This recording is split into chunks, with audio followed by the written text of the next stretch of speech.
Assalamualaikum warahmatullahi wabarakatuh. Pertama-tama yang kami hormati Ibu Rike Retnosari STMM sebagai dosen pengampu mata kuliah studi kelayakan bisnis. Di sini saya dan kelompok 5 ingin mempresentasikan hasil laporan kelayakan bisnis di Kedai Cahdas. Sebelum ke pemaparan materi, izinkan saya memperkenalkan anggota kelompok 5 terlebih dahulu. Anggota kelompok 5 yang pertama ada Bunga Dwi Meina, yang kedua ada Nandang Hidayat, Tita Kamila, Wahyuni Rahayu, Yuda, dan saya Srana Dewi Syami sebagai moderator. Ini ada latar belakang. Kedai kopi adalah tempat yang sangat mudah untuk ditemui di Indonesia. Kedai Cahdas adalah salah satu bidang usaha yang bergerak di bidang makanan dan minuman. Usaha Cahdas telah berdiri pada tahun 2019. Pada awal, owner memilih usaha bidang makanan, yaitu sosis bakar. Tetapi terus ditingkatkan oleh owner sehingga berdirilah Kedai Cahdas. Filosofi nama Cahdas sendiri yaitu singkatan dari Cahaya dan Daus, di mana Cahaya adalah adik dari pemilik Kedai Cahdas dan Daus adalah nama pemilik kedai. Jika diartikan menjadi cahaya keberanian. Di sini ada deskripsi usaha. Nama perusahaan CV Kedai Cahdas, merek dagang Kedai Cahdas, jenis usaha perdagangan kedai, kegiatan menjual makanan dan minuman, nama pemilik Daus Mulyana. Dan di sini juga ada logo dari Kedai Cahdas.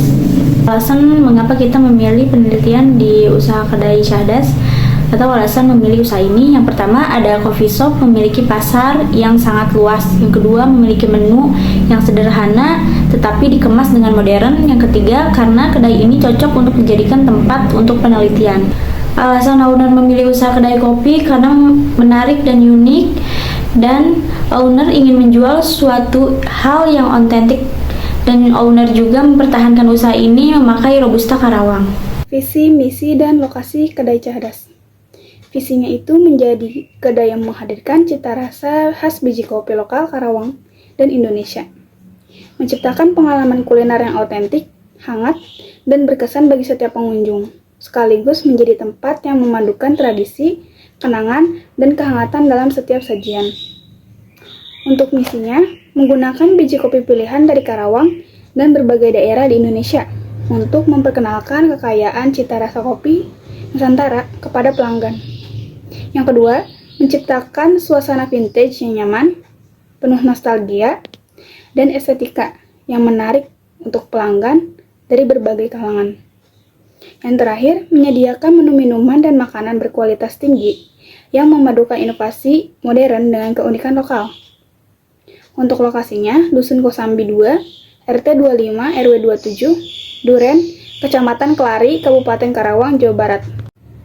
Di sini ada beberapa daftar menu dari Kedai Cahdas. Yang pertama ada manualan yang berisi P60, Chaps, Vietnam Drip, dan lain-lain. Yang kedua ada espressoan, itu ada americano, cappuccino, mochaccino, dan lain-lain. Dan yang manis itu ada green tea, taro, red velvet, dan yang lainnya juga. Terus ada yang segar itu ada mango squash, dan lain-lain. Terus ada yang jadul, seperti teh tubruk, wedang uwuh. Lalu ada pondasian itu kayak seperti cemilan dan makanan, sosis, kentang, mie, dan lain-lain. Lalu di sini juga tersedia air mineral. Aspek legalitas itu aspek yang berkaitan dengan kepatuhan terhadap peraturan undang-undang yang berlaku pada suatu kegiatan perusahaan atau organisasi. Aspek ini memastikan bahwa seluruh tindakan dan keputusan yang diambil itu sudah sesuai dengan peraturan undang-undang yang berlaku untuk menghindari perselisihan hukum dan sanksi di kemudian hari. Usaha Kedai Cahdas ini telah mendapatkan izin dari tokoh masyarakat setempat dan sudah memiliki surat izin berusaha. Selanjutnya saya akan menjelaskan tentang aspek pasar dan pemasaran. Yang pertama ada produk, menjual berbagai minuman dan makanan, jenis makanan dan minuman yang ditawarkan seperti minuman squash, kopi, dan teh. Untuk makanannya tersedia mie, dimsum, bakso, dan cemilan lainnya. Yang kedua ada range, harga yang ditawarkan bervariasi mulai dari Rp5.000 sampai Rp23.000. Kedai Cahdas menawarkan promo kepada pelanggan yang sudah pernah datang dan juga kepada konsumen yang telah mengikuti akun Instagram mereka. Yang ketiga ada lokasi, Dusun Kosambi 2, RT 25, RW 27, Duren, Kecamatan Kelari, Kabupaten Karawang, Jawa Barat. Yang keempat ada promosi, Kedai Cahdas melakukan promosi secara online di Instagram dengan memposting video sinematik dan poster. Di sini ada contoh perkiraan calon konsumen per hari di Kedai Cahdas. Yang pertama ada kuli pabrik, jumlahnya 66 dibagi 7 sama dengan 9 orang. Yang kedua ada pelajar SMK Sehati, jumlahnya 103 dibagi 7 sama dengan 14 orang. Yang ketiga pelajar SMK Tesar, jumlahnya 73 dibagi 7 sama dengan 10 orang. Yang keempat pelajar SMK Tekmako, jumlahnya 82 dibagi 7 sama dengan 12 orang. Yang kelima, pelajar SMK Industri Mandiri, jumlahnya 75 dibagi 7 sama dengan 10 orang. Yang keenam, warga lokal, jumlahnya 73 dibagi 7 sama dengan 10 orang. Perkiraan potensi pasar per hari sama dengan 65 orang. Pemasaran yang dilakukan, yang pertama melakukan survei konsumen, yang kedua menganalisis harga pasar, yang ketiga promosi di Kedai Cahdas menggunakan media sosial seperti membuat poster selembaran, yang keempat mengirim pesan kepada customer yang pernah mengunjungi Kedai Cahdas. Selanjutnya ada aspek manajemen dan sumber daya manusia. Untuk saat ini, Kedai Cahdas belum memerlukan tambahan sumber daya manusia karena dilihat dari penjualan kedai. Owner kedai ikut serta bekerja dalam kedai. Selanjutnya ada aspek teknik dan teknologi. Kedai Cahdas telah didukung penuh oleh perantara e-commerce seperti GoFood, GrabFood, ShopeeFood, dan pembayaran di Kedai Cahdas sudah menggunakan digital seperti Dana dan OVO, di mana penjualan 50% dari online dan 50% secara offline. Dan juga ada promo spesial untuk yang sudah berlangganan di Kedai Cahdas. Selanjutnya ada aspek ekonomi dan sosial. Kedai Cahdas telah memfokuskan usaha pada peningkatan penjual setiap harinya dan perluasan branding. Hal inilah yang membuat kami belum cukup andil dalam lingkungan di masyarakat. Kedai Cahdas berusaha agar tidak mengganggu lingkungan sekitar. Bangunan yang dibangun merupakan tempat yang berada di kawasan lumayan strategis, di mana tempat tersebut dipakai untuk keperluan tempat, pembuatan dan penjualan minuman. Kedai Cahdas berusaha agar tidak mengganggu lingkungan sekitar, dan untuk pembuangan sampah, Kedai Cahdas memberikan upah kepada orang yang memungut sampah. Selanjutnya aspek lingkungan. Komponen pendukung dalam aspek lingkungan yaitu yang pertama, lokasi yang strategis dan mudah dijangkau. Yang kedua, memiliki dekorasi yang indah seperti banyaknya hiasan dinding dan menggunakan konsep klasik. Yang ketiga, terdapat furniture kursi, meja, dan kaca yang nyaman dan bisa dipakai untuk konsumen yang ingin melakukan dine-in. Yang keempat, lingkungan yang bersih dan rapi, yang dimana akan meningkatkan kenyamanan pelanggan. Berikut merupakan aspek finansial dari bisnis yang mencakup biaya peralatan produksi dan bahan baku. Selanjutnya ada cash flow atau cost of capital, di mana pendapatan sebesar 138.600.000 dikurangi biaya yang keluar. Total biaya yang keluar yaitu sebesar 16.961.000 dan biaya penyusutan 50 juta. Total biaya yang keluar yaitu sebesar 66.961.000. 138.600.000 dikurangi 66.961.000 yaitu 71.909.000. Laba sebelum pajak atau EBIT 71.909.000 dikurangi 35.954.000 yaitu hasilnya 35.954.500 laba setelah pajak atau EAT. Aliran kas masuk bersih yaitu EAT plus penyusutan yaitu 35.954.500 ditambah 50 juta sama dengan 85.954.500. Selanjutnya ada break-even point atau BEP. BEP per unit sama dengan total biaya dibagi harga per unit, yaitu 16.961.000 dibagi 35.000 sama dengan 484 unit. Jadi usaha kami mencapai BEP pada penjualan produk ke 484 sehingga pada produk ke 500 sudah mendapatkan keuntungan.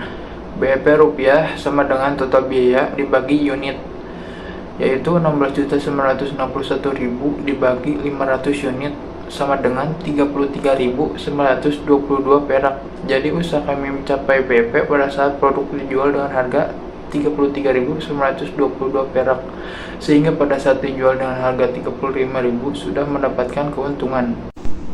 Selanjutnya, net present value. Nilai net present value sebesar Rp 8.198.584 yang artinya positif, maka investasi pada usaha kedai cerdas dapat menguntungkan. Selanjutnya, payback periode. Dari perhitungan tabel ini, maka dapat diartikan bahwa payback periode sama dengan 1,10 tahun, yang artinya baik. Maka dapat disimpulkan bahwa payback periode dari investasi tersebut adalah 1,10 tahun. Artinya dana yang tertanam sebesar 250 juta akan dapat diperoleh kembali dalam jangka waktu 1 tahun 10 bulan. Maka usulan investasi untuk rencana membuka KP Cerdas diterima. Selanjutnya, appraise of return menunjukkan bahwa investasi ini memberikan tingkat pengembalian rata-rata sebesar 35% per tahun berdasarkan keuntungan yang diperoleh selama 5 tahun. Selanjutnya yaitu profitabilitas indeks. Hasil perhitungan di atas menunjukkan bahwa kas masuk lebih besar dibandingkan dengan kas keluar. Maka rencana untuk menjalankan usaha kedai cerdas diterima. Selanjutnya, internal rate of return. Dengan interpolasi, IRR usaha ini diperkirakan sekitar 37,5% pada tingkat pengembalian tahunan atas investasi yang dilakukan. Ini menunjukkan bahwa di setiap tahun nilai investasi tumbuh sebesar 37,5% berdasarkan arus kas yang dihasilkan oleh usaha kedai cerdas. Selanjutnya yaitu simpulan hasil kajian finansial. Yang pertama, payback period dengan hasil pengukuran 1,10 tahun dengan keterangan baik. Yang kedua, ada average rate of return dengan hasil pengukuran 35% dengan keterangan baik. Yang ketiga, ada net present value dengan hasil pengukuran 8.198.584 rupiah dengan hasil keterangan baik. Yang keempat, ada profitabilitas indeks dengan hasil pengukuran 1 kali dengan keterangan baik. Yang kelima, ada internal rate of return dengan hasil pengukuran 37,5% dengan hasil keterangan baik. Dari tabel tersebut dapat disimpulkan bahwa usaha kedai cerdas layak untuk dijalankan karena keseluruhan perhitungan kelayakannya semua baik. Kesimpulan, studi kelayakan bisnis kedai cerdas menunjukkan bahwa usaha ini memiliki potensi yang kuat untuk berhasil di pasar KP yang semakin berkembang, terutama di kalangan generasi muda. Dengan lokasi strategis dan analisis pasar yang mendalam, kedai cerdas dapat memenuhi permintaan konsumen akan tempat berkumpul yang nyaman dan menyajikan produk makanan serta minuman berkualitas. Aspek legalitas telah dipenuhi dengan pendirian CP dan semua dokumen yang diperlukan. Sementara dukungan sosial dan ekonomi dari masyarakat lokal memberikan landasan yang baik untuk pertumbuhan usaha. Dari segi finansial, analisis menunjukkan proyeksi cash flow positif, nilai sekarang bersih atau NPV yang menguntungkan, dan periode pengembalian investasi atau payback period yang wajar, menandakan bahwa kedai cerdas layak untuk dijalankan. Untuk menghadapi persaingan industri KP yang ketat, penting bagi pemilik untuk memiliki strategi pemasaran yang jelas dan diferensiasi produk yang menarik. Dengan mempertimbangkan semua aspek ini, kedai cerdas diharapkan dapat memberikan pengalaman unik bagi pelanggan dan mencapai kesuksesan dalam jangka panjang. Beberapa dokumentasi dari kelompok 5. Cukup sekian presentasi dari kelompok 5, kurang lebihnya mohon maaf. Wassalamualaikum warahmatullahi wabarakatuh.